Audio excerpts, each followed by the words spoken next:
Now, if you were in the market looking to buy yourself a sub 500cc single cylinder adventure motorcycle, well, a proper off-road motorcycle, well, the Yezdi Adventure wouldn't be on the top of your shopping list, primarily because it did not tick a couple of boxes as far as hardcore off-road adventure motorcycles are concerned. And of course, when Yezdi launched the motorcycle, it did resemble a certain Himalayan 411. It looked like a carbon copy. So the days has changed. The Himalayan has moved on to the 450, and Yezdi have carried out substantial amount of changes, they say, to the internals of this motorcycle and a couple of bits on the externals as well. So is it a complete off-road motorcycle now? You're about to find out.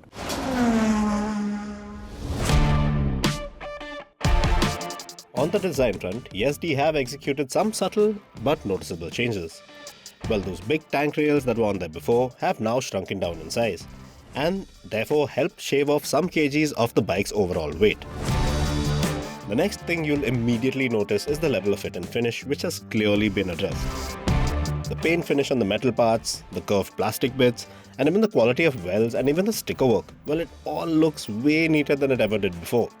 And that's all well and good from the aesthetic perspective, but the main talking point about this updated bike is its updated motor, which Yezdi is calling the Alpha 2 engine.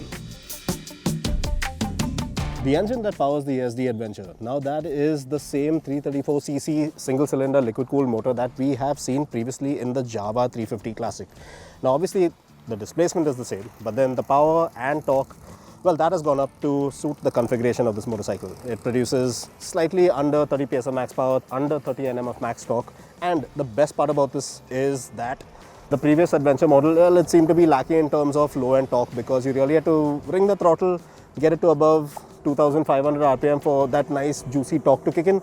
Not anymore, because with this motor, well, that torque is a lot more accessible from lower down the power band.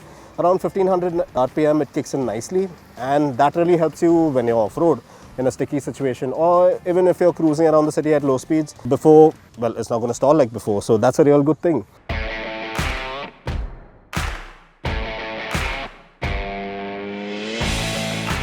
Yes, even the 6-speed gearbox has been tweaked around with to better cater to your adventurous ambitions and provide slicker shifts all throughout. And we're told that the engine mapping on there has been altered as well to suit each of the first 3 gears for better low-end tractability, and it's all there to be felt. Shifts are a lot smoother and a lot less clunky. Another noticeable difference is the revised exhaust routing, which now sees a more centrally located header, while it was previously located on the side of the engine. And this has in turn resulted in a shorter piping system in the process. Now the coolant reservoir, well, that has been relocated to the rear of the bike near the rear suspension so as not to cut down on the 220 mm of ground clearance. You'll also notice the smaller radiator on there, which is another part that this motorcycle has in common with the Java 350 Classic, as well as a redesigned bash plate which looks quite nice on there too. We've been informed that these last couple of changes have been carried out in order to address the heat issues that some customers found with the older bike. Previously, you would find the Yezdi Adventure a bit of a handful if you were stuck in a tricky situation off-road or while you were stuck in traffic at slow speed, because the bike's clutch lever felt quite heavy and unwieldy. Now Yezdi have addressed this issue in particular by throwing in a slip and assist clutch on there, which makes frequent lever usage more manageable in these very scenarios. Alright, so in terms of ergonomics, thankfully Yezdi hasn't toyed around with the existing model too much. So you still have the fairly decent ground clearance, around 220 I believe, and the riding posture is pretty much straightforward, upright, things within reach. But once you get off-road, the sad thing about this is I find it a little too forward set for my liking, because once you actually stand up on the motorcycle, there's not a lot that you actually get to grip in terms of with your heel. So there's this small panel out here which you can see it has borne the brunt of some off-road riding, and although it's a new motorcycle, well, if this part keeps getting scratched, well, it doesn't really look all that nice, and this is just the first day of riding off-road. So this panel I would have changed, but otherwise ergonomically quite sound. Well, Yezdi also have told us that they have changed the texture of the seat, I mean the comfort level of the seat, which I'm not too sure is a good or a bad thing because I've barely had enough time. Have to get around 4 or 5 hours in the saddle to really see if this seat works.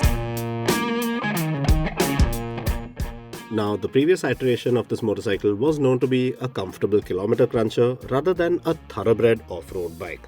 And Yezdi have made some minor adjustments that have turned things around for the better.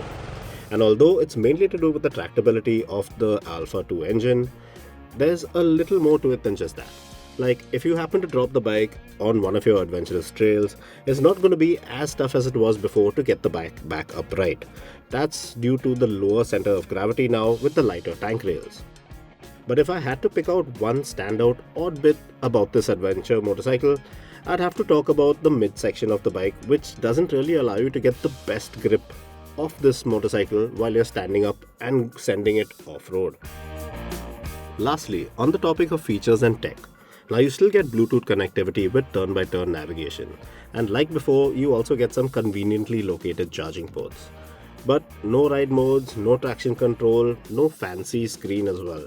And in terms of riding aids, you just have 3 levels of ABS that you can toggle through on the go. And that's quite alright really, because you see, this is a fairly simple motorcycle that is rather uncomplicated in its way of function. And there's nothing really wrong with that, considering this bike's asking price. Alright, so in conclusion, is the Yezdi Adventure now a more complete off-road motorcycle?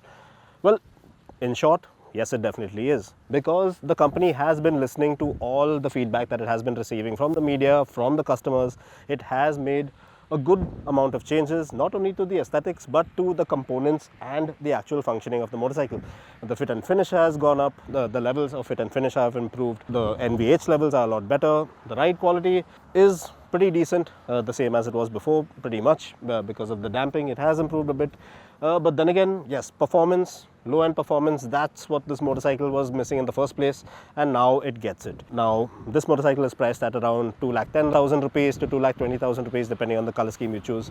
And yes, it still lies in the same ballpark price-wise as Royal Enfield's Scram 411 and the Suzuki V-Storm SX. Now, this is a more complete, I would say, off-road motorcycle.